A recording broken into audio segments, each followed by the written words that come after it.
창세기 45장 5절 말씀 우리 한 목소리로 한 절이니까 힘차게 한번 읽어보시겠습니다. 시작. 당신들이 나를 이곳에 팔았다고 해서 근심하지 마소서, 한탄하지 마소서. 하나님이 생명을 구원하시려고 나를 당신들보다 먼저 보내셨나이다. 아멘. 각 집안마다 형제들 중에 집안일을 책임지는 사람들이 있죠. 또 똑같아도 뭐 5형제, 6형제가 있어도 그 중에서도 더 많이 책임을 느끼고 있는 그런 형제들이 있으실 거예요. 여러분들은, 우리 성도님들은 그 형제들 중에 얼마만큼 책임을 지고 계십니까? 요셉은요, 우리가 믿음의 사람 시리즈로 말씀을 듣는데 오늘은 요셉에 대해서 말씀을 들을 거예요. 자, 요셉은요, 야곱의 아들이에요. 야곱의 12아들 중에 11번째 아들인데 자기가 사랑하고 좋아했던 아내, 그 당시에 이 야곱이 살던 그 족장 시대라고 하는데 그때는요, 아내를 많이 두는 것이 흉이 아니었어요. 지금은 우리가 막 부인을 여러 두고 하면은 아주 그냥 욕을 많이 먹고 사회 관념상 맞지도 않죠. 그러나 야곱이 살던 시대는 성경이 쓰여지기도 전이에요. 그렇기 때문에 그 당시는요, 아내를 많이 두는 것이 흉이 아니었어요. 그것이 재산이었고 또 자손을 많이 번성케 하는 것이 자기의 안전을 지키는 그런 문화였어요. 그러니까 우리가 성경을 보면서 시대를 이해하지 못하면 아이고 야곱도 이게 좀 이상한 거 아니야? 무슨 부인을 이렇게 많이 뒀어? 그렇게 이야기하면 우리가 그 시대의 상황을 빼버리고 이야기하는 것이 되니까 그 시절에는 그것이 어떤 흉이 되지 않았다라는 것을 이해를 하셔야 돼요. 자, 라헬이라는 아내에게서 야곱이 나왔어요. 자기가 정말 사랑했던, 자기가 꼭 결혼하고 싶었던 그런 부인에게서 이제 아들이 생겼으니까 이 야곱이 얼마나 사랑을 했겠어요, 그렇죠? 그 특별히 이제 관심이 더 가고 기대가 더 가는 자식들이 있잖아요.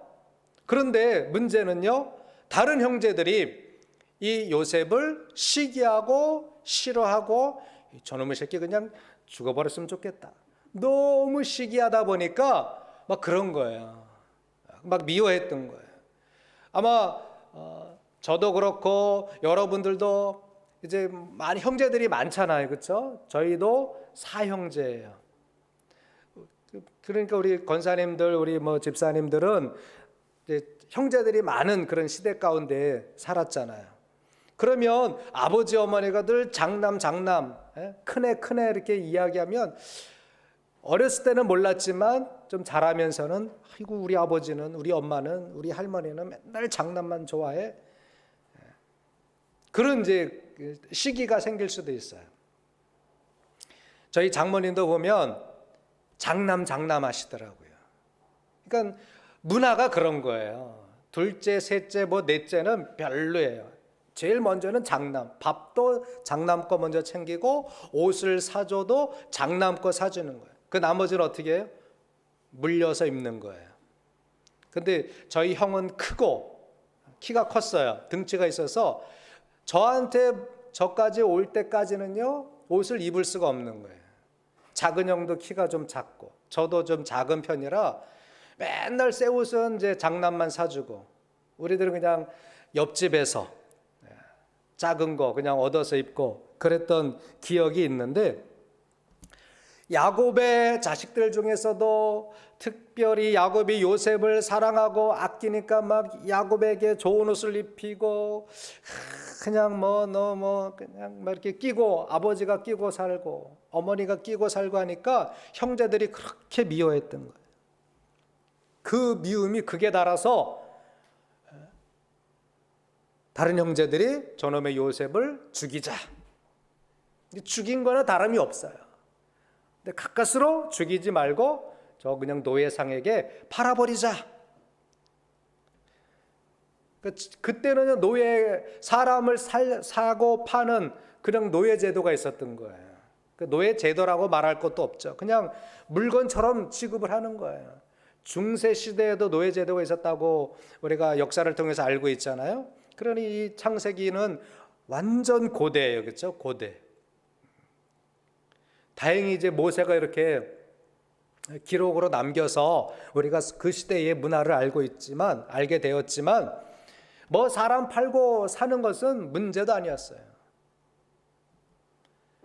그래서 요셉을 팔아버렸다. 우리는 창세기를 읽을 때에 이 요셉이 이렇게 어려움을 당하는, 아버지의 사랑을 독차지했지만 그러나 형제들에게는 미움을 당해서 노예 상여로 팔려버렸다라는 소리는 알고 있습니다. 자, 성경은요 이 요셉을 믿음의 사람으로 히브리서에 보면 기록해 놓고 있어요. 어째서 요셉을 믿음의 사람으로 성경은 기록하고 있을까? 첫 번째는요, 자 이제 이 요셉에게는 형들을 용서하는 마음을 가지고 있었어요. 세월이 흘렀어요. 형들이 요셉을 팔아버린 지 13살, 17살, 13살 요때 팔아버려서 이제 요셉이 총리가 됐을 때가 30세 정도의 총리가 되었는데, 그 이후에도 그 땅에 흉년이 들어서 또 7년이 지났으니까 전체를 따져보면 약 20년 이후에 요셉을 팔아버리고 20년이라는 그런 아주 긴 세월이 지나갔죠. 가나안 땅에 살고 있었던 야곱과 그의 자식들은 먹을 것이 없었어요. 큰 흉년이 닥쳤어요. 그런데 가만히 소식을 들어보니까 애굽에는 뭐가 있어요? 곡식이 있어요. 양식이 있대요. 거기에 누가 있었기 때문에 요셉이 총리가 되어서 그동안의 어떤 사건들은 이제 생략을 하고, 요셉이 총리가 되어서 이제 풍년이 들었을 때 곡식을 그냥 전국에서 다 모아서 곡식 창고에 그냥 정부미들을 다 모아서 다가올 흉년을 대비했단 말이에요. 그러니까 애굽 땅에는 곡식이 있었던 거예요. 이 소식이 먼 지역 가나안까지 야곱과 그의 자식들이 살고 있었던 땅에까지 소문이 돌아간 거예요. 그래서 야곱은 그 자식들을 보내서 식량을 얻어와라.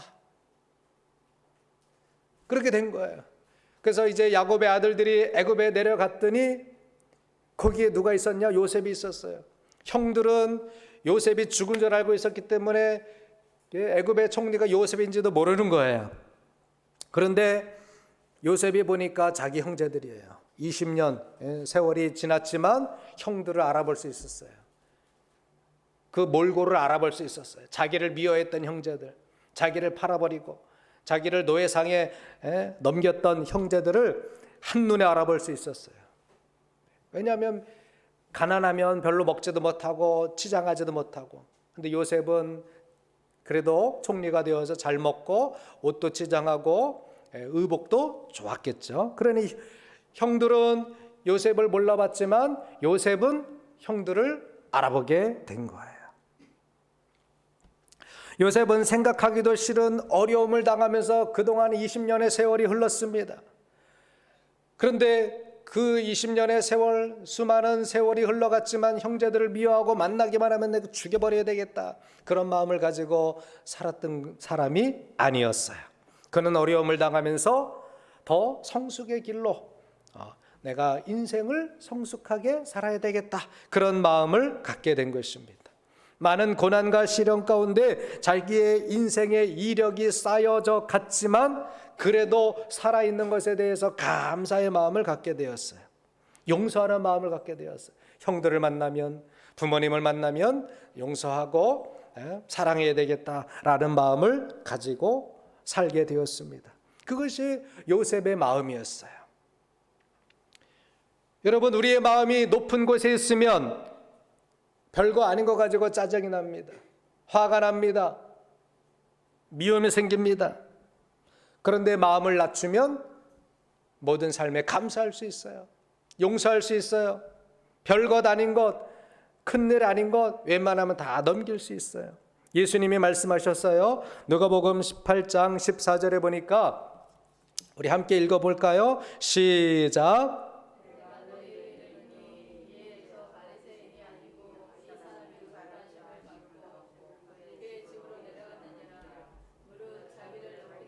낮아지고 자기를 낮추는 자는 높아지리라. 아멘. 자, 제가 말씀드리고 싶은 것은 요셉이 높은 마음을 가지고 있었다면, 교만한 마음을 가지고 있었다면 형제들을 만났을 때에, 오늘 본문은 이제 형제들을 딱 대면하는 그런 장면이거든요. 교만한 마음, 높은 마음, 이런 마음을 가지고 있었다면 형제들을 보는 순간 저놈들 어떻게 죽일까? 저 형제들을 어떻게 곧 내가 당한 만큼 그동안 수많은 세월을 지나면서 당했던 고통을 어떻게 갚아줄까? 이런 마음을 가질 수 있었는데 요셉의 마음은 겸손했어요. 낮아진 마음을 가지고 있었어요. 여러분, 우리도 높은 마음을 가지고 있으면, 교만한 마음을 가지고 있으면 삶이 힘들어져요. 고통스러워져요. 작은 것에부터 원망과 불평이 생기게 되는 거예요. 나는 왜 이거밖에 못 살지? 우리 집안은 왜 이렇게밖에 못 살지? 삶에 짜증이 생기는 거예요. 왜 그래? 마음이 높아졌기 때문에. 나도 남들처럼, 나도 저 친구 집처럼, 우리 집안도 저 집안처럼 잘 살아야 돼. 잘 살고 싶은데 우리는 왜 이것밖에 안 돼? 나는 왜 이것밖에 안 돼? 이렇게 높은 마음을 가지고 살면, 교만한 마음을 가지고 살면 모든 삶이 싫어지는 거예요. 아버지가 싫고 엄마가 싫고 형제들이 싫고 막 미움과 짜증과 온갖 그냥 마음에 불편함이 생기는 거예요. 우리 남편은 왜 이거밖에 안 되나? 저 딴 집 남편은 그냥 돈도 잘 벌어오고 아프지도 않고 잘 사는데 우리 집안은 내가 이 남자를 잘못 만나갖고 나는 왜 이 늙어서까지 이 고상인가? 이게 무슨 마음이에요? 높은 마음이에요. 교만한 마음이에요. 그런데 요셉은요, 왜 믿음의 사람인가? 요셉은 용서의 마음을 가지고 살았어요. 용서의 마음과 미움의 마음은 선택하기 나름이에요. 요셉은 고난을 당했지만 자기 인생 중에 고통의 이력이 자꾸 쌓여가지만 감옥에도 갇히고 누명도 쓰게 되고 그런 아주 험난한 세월을 살았잖아요. 그런데 그때마다 내가 저놈 죽여야지, 나를 이렇게 만든 형제들을 죽여야지, 그런 마음을 선택한 것이 아니라 하나님의 뜻이 계시겠지, 내가 이 고통도 이겨내야지, 이렇게 낮은 마음, 겸손한 마음, 용서의 마음을 갖게 된 거예요. 여러분, 중요한 것은 마음가짐이에요. 한번 따라하세요. 중요한 것은 마음가짐이다. 네, 여러분들도 마음가짐을, 어떤 마음을 선택하느냐에 따라서 현재의 삶이 달라지게 되는 거예요. 나는 왜 맨날 왜 이렇게 몸이 아프고, 나는 왜 우리 집안은 맨날 이렇게 가난하고, 맨날 우리 집안은 뭐 이러냐, 그런 마음을 가지면 점점 그 미궁 속으로 빠져들게 되는 거예요. 그러나 요셉처럼 내 이 고난, 이 시련, 감옥에 갇혔어도 또 요셉이 꿈을 해석해서 그 관원이 살아나는, 그래서 당신이 꼭 나가면 나를 기억해달라고 했는데도 기억도 못하잖아요. 그럴 때도 얼마나 짜증나고 그냥 마음이 괴롭겠어요. 그런데 요셉은 그 마음을 선택하지 않았어요. 그래, 이것도 하나님의 뜻이겠지. 내 인생이 이렇게 안 풀리는 것도 결국 하나님의 섭리 가운데 있으니까 하나님께서 결국 모든 것이 합력하여 선으로 이루어 주시겠지. 요셉은요, 형들을 보는 순간 미움의 마음이 들어간 것이 아니라 형들이 살아있어서 감사하구나, 또 이렇게 애굽에까지 내려오게 하신 그 하나님께 감사하다, 용서할 마음을 갖게 된 거예요. 용서할 마음을 품으니까 어떻게 돼요? 인생이 풀리는 거예요. 우리가 자꾸 미움과 증오와 짜증과 원망의 마음을 자꾸 선택하게 되면 인생이 자꾸 꼬이게 되는 거예요. 그건 믿음의 사람이 가져서는 안 되는 마음이에요. 요셉은 용서의 마음을 가졌어요. 그래서 믿음의 사람이다라고 말하는 거예요. 시련이 있어도, 고난이 있어도, 고통이 있어도, 아픔이 있어도 하나님이 계심을 믿었던 요셉이었기 때문에 용서의 마음을, 모든 삶을 받아들이는 하나님의 뜻이 계시겠지. 한번 따라하세요. 하나님의 뜻이 계시겠지. 그렇게 받아들이면 이길 수 있는 그런 이제 믿음이 생기게 되는 거예요. 두 번째로 요셉은요, 자기 인생의 주인을 하나님으로 믿었던 사람이에요. 자기 인생을 돌아보니 자기 인생의 주인이 내가 아니라, 내가 어떻게 인생을 바꾸고 내 계획대로 되는 인생이 아니라는 것을 빨리 깨달았던 사람이 바로 요셉이라는 사람이었어요. 형들에게 팔리우는 것도 자기가 팔리고 싶었겠어요? 형들이 그렇게 팔아버린 거예요. 보디발의 집에 자기가 가고 싶었겠어요? 그러나 보디발의 집에 가는 것도 하나님의 어떤 섭리였다라는 것입니다. 날파리가 올라와서 보디발의 집에 갔지만 노예 신분이었어요. 자기가 노예가 되고 싶었습니까? 아니죠. 그런데 하나님은 요셉을 그런 자리로 이끄셨어요. 자기가 안 가고 싶고, 자기가 그런 상황을 안 만나고 싶고, 우리의 삶에도 나는 안 아프고 싶고, 나는 정말 잘 살고 싶고, 그런데 거꾸로 몸이 아프기도 하고 자꾸 어려움이 오기도 하고, 내가 생각하지 않았던 상황들이 우리 앞에 올 수도 있는 거예요. 인생이 그렇잖아요. 우리 권사님들, 우리 집사님들 또 살아가다 보시면 나는 그런 거 기도한 적이 없는데 하나님이 나를 그런 고난 속에, 연단 속에 넣으실 때가 있다라는 것을 스스로 깨달을 때가 있어요. 우리가 원하는 게 아니잖아요. 요셉도 그랬어요. 노예 신분이 되는 거 자기가 원한 게 아닙니다. 감옥에 갇히는 거 자기가 원한 게 아닙니다. 그런데 그런 상황이 요셉에게 다가오는 거예요. 그때 요셉은 깨달은 거죠. 내 인생 내 마음대로 안 되는구나. 하나님이 내 인생의 주인이시구나. 주님께 맡겨버린 거예요. 여러분, 우리가 사나 죽거나, 사는 것도 하나님의 은혜고 죽는 것도 하나님의 은혜예요. 우리 그렇게 믿어야 돼요. 그렇게 믿으시기를 바랍니다. 나의 인생을 견인하시는 분, 나의 인생을 이끌어 가시는 분은 하나님이시다라는 거예요. 참 내 마음대로, 저도 젊기는 하지만 내 마음대로 인생이 안 되더라고요. 모든 것을 하나님께 맡기는 거예요. 여러분, 이 사무엘상 2장 6절에서 8절의 말씀을 마음에 한번 깊이 새겨보세요. 우리 한번 읽어보시겠습니다. 시작. 여호와는 죽이기도 하시고 살리기도 하시며 스올에 내리기도 하시고 거기에서 올리기도 하시는도다. 여호와는 가난하게도 하시고 부하게도 하시며 낮추기도 하시고 높이기도 하시는도다. 가난한 자를 진토에서 일으키시며 빈궁한 자를 거름더미에서 올리사 귀족들과 함께 앉게 하시며 영광의 자리를 차지하게 하시는도다. 땅의 기둥들은 여호와의 것이라 여호와께서 세계를 그것들 위에 세우셨도다. 아멘. 자, 여기도 보니까 여호와는 죽이기도 하시고 살리기도 하시고 스올에 내리기도 하시고 거기에서 올리기도 하시고 가난하게도 하시고 부하게도 하시고. 그런데 성경에 나오는 인물들이 다 그렇게 살았어요.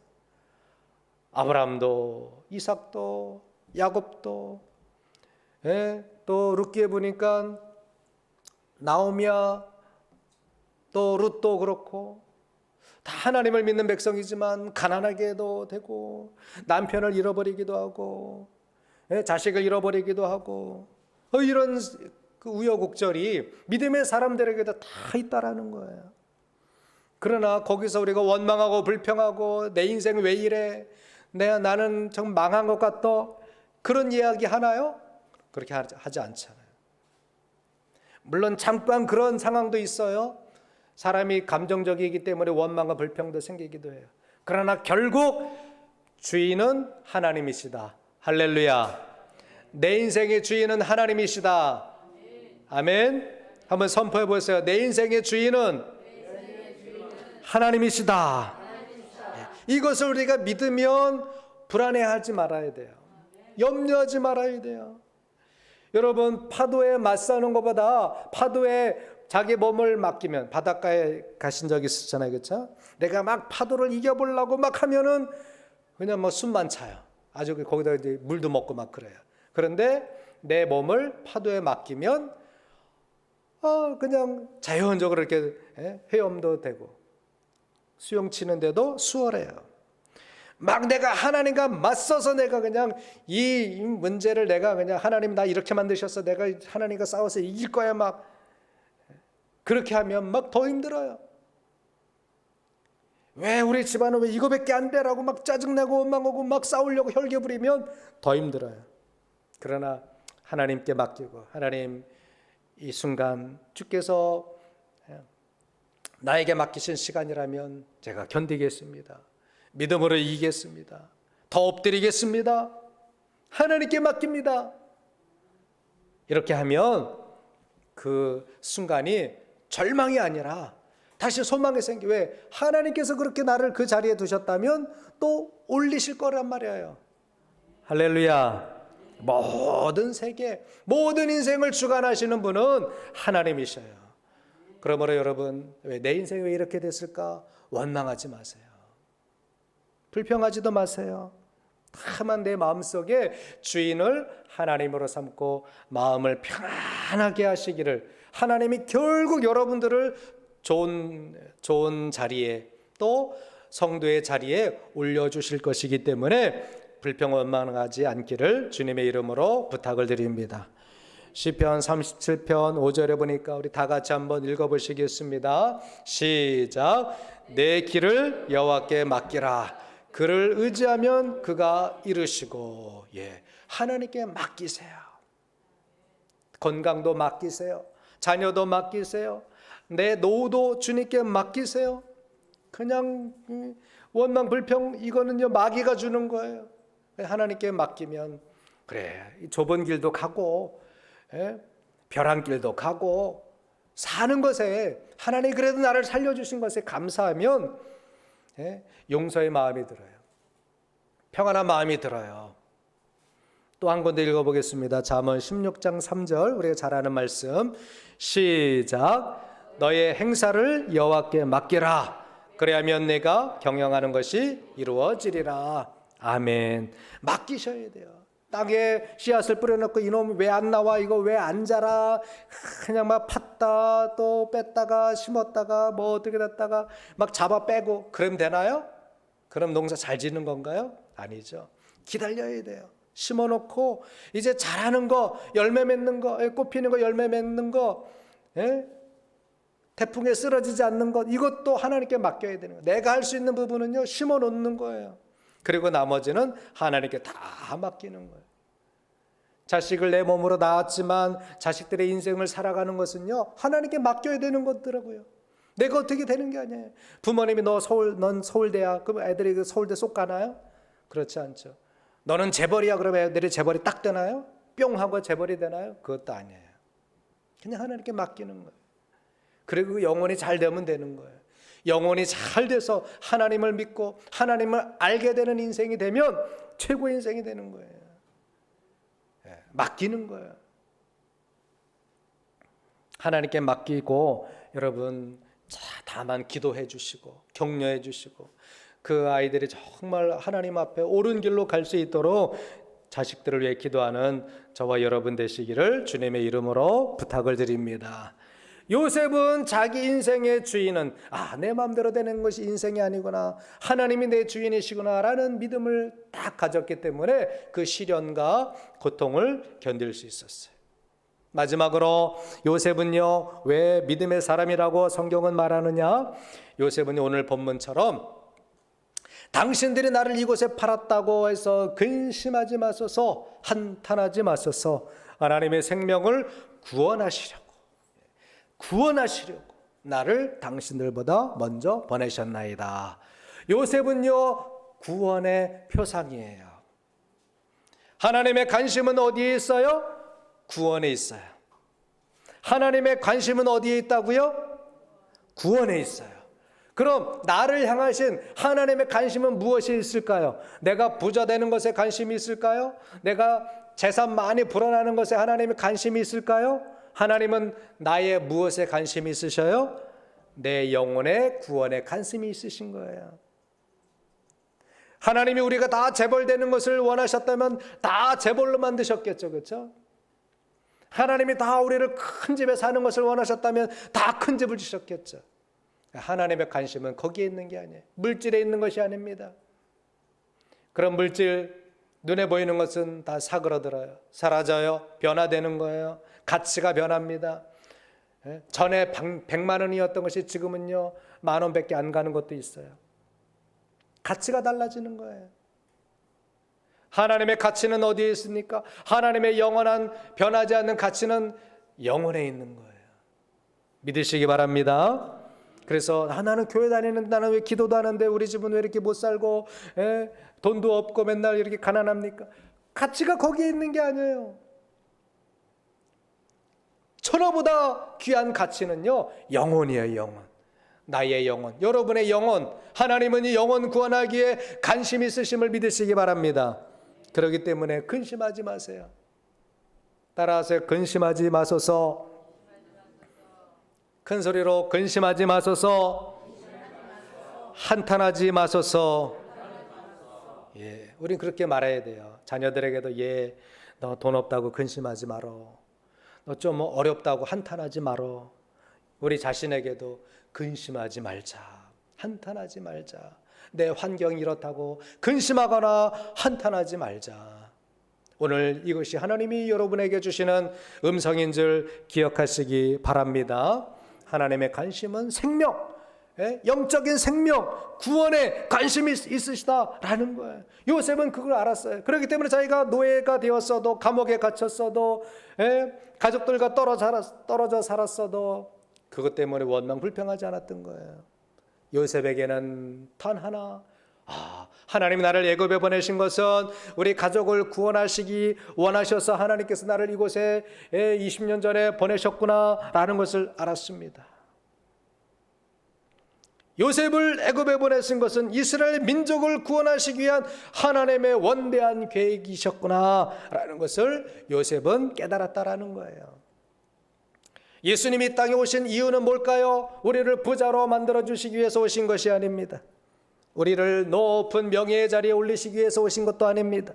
예수님이 이 땅에 오신 것은 누가복음 19장 10절 다 같이 한번 읽어보시겠습니다. 시작. 인자가 온 것은 잃어버린 자를 찾아 구원하려 함이니라. 아멘. 예, 우리의 영혼을 마귀가 뺏어가지 못하도록 하나님이 예수님 우리를 구원하시기 위해서 이 땅에 오신 것이다. 여러분, 바울의 눈을 멀게 한 것도 하나님의 뜻이 계셨어요. 눈이 안 보여요. 눈이 멀었어요. 바울이 그 아주 그냥 명예로운 바리새인의 그 명예를 버렸어요. 그리고 도리어 예수를 믿고 고난당하고 핍박당하고 감옥에 가고 고난의 삶을 살아요. 그런데 알고 보면 바울을 통해서 이방을 구원하시기 위한 계획이 있으셨어요. 사도행전 13장 47절의 말씀이에요. 다 같이 한번 읽어보시겠습니다. 시작. 주께서 이같이 우리에게 명하시되 내가 너를 이방의 빛으로 삼아 너로 땅끝까지 구원하게 하리라 하셨느니라 하니. 아멘.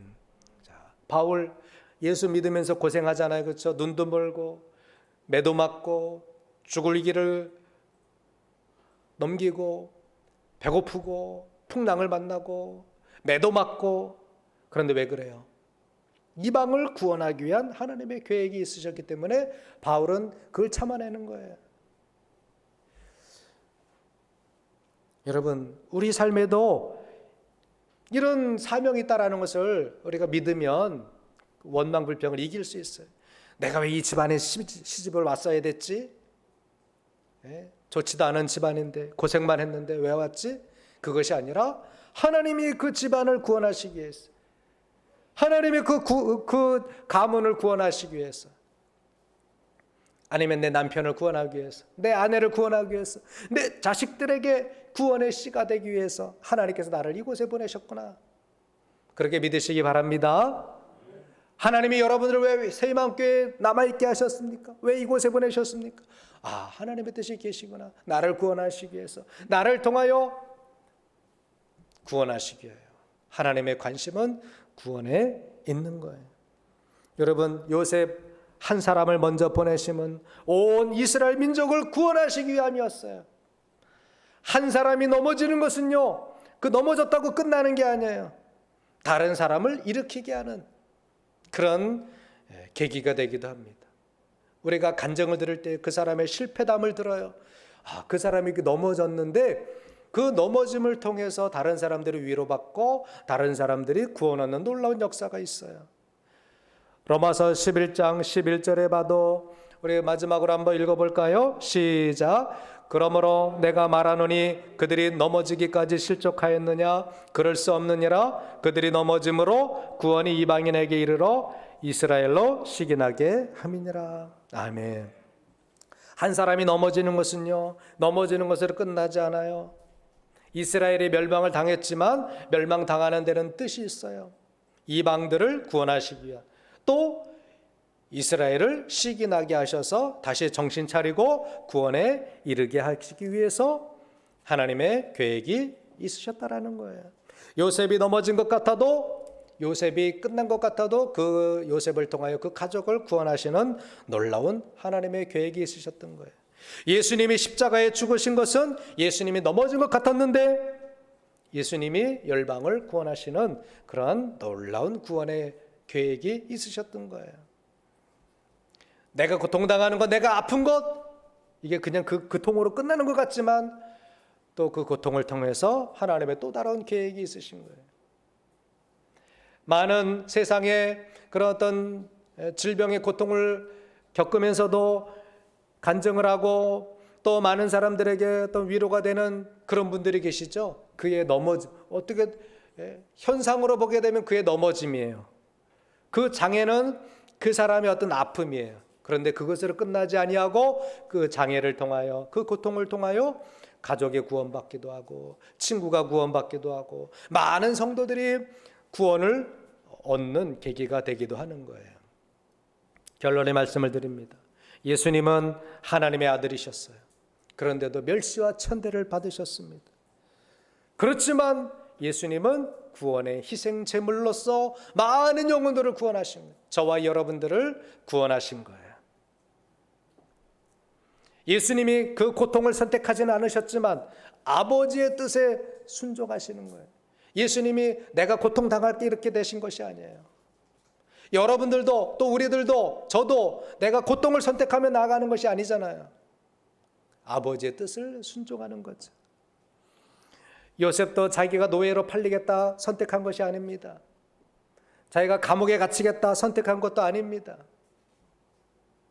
그런데 하나님의 뜻이 계시구나, 하나님의 섭리가 있구나, 나를 통하여 당신의 백성을, 이스라엘을 구원하시기 위해서 하나님이 생명을 구원하시려고 나를 당신들보다 먼저 보내셨나이다 라고 고백했던 이 요셉의 믿음처럼 나 같은 죄인을 구원하시기 위해서 예수님이 고난받는 세상에 오셨구나, 예수님이 십자가에 자기 자신을 희생하셨구나, 그 뜻을 아는, 그 섭리를 아는 저와 여러분 되시기를 주님의 이름으로 축원합니다. 저와 여러분도 마찬가지. 내가 이 집안에 온 것, 내가 이 남자를 만난 것, 내가 이 집안에서 태어나게 하신 것, 이 대한민국에서 태어나게 하신 것, 모든 것에는요 하나님의 뜻과 섭리가 있다라는 것을 기억하시고 순응하면 되는 거예요. 하나님, 이 고통도 내가 믿음으로 순응하며 잘 견뎌나가겠습니다. 원망 불평하는 인생이 아니라 하나님 그 안에서 믿음으로 순화시키는 그런 인생으로 살겠습니다. 할렐루야. 우리 마지막으로 로마서 5장 10절 한번 읽고 마치겠습니다. 로마서 5장 10절 시작.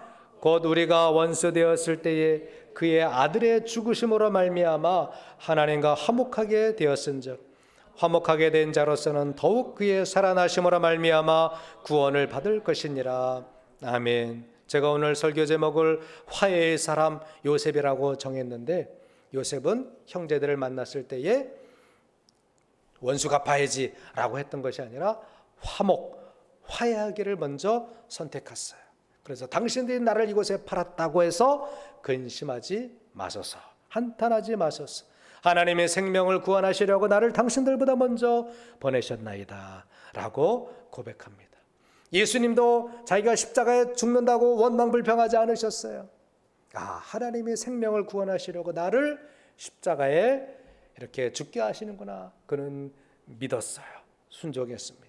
사랑하는 성도 여러분, 우리도 요셉의 믿음을 본받아서 먼저 용서하시고 주님이 내 인생의 주인이심을 알고 고백하며, 고난이 있어도 시련이 있어도 또 고통의 순간이 있어도 거기서 원망불평하지 마시고 예수님을 닮아가고, 요셉처럼 당신들이 나를 이렇게 만들었다고 한탄하지 마소서, 근심하지 마소서.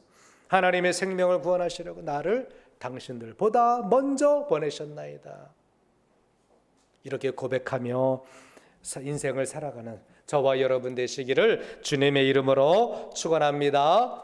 축원합니다. 기도하시겠습니다.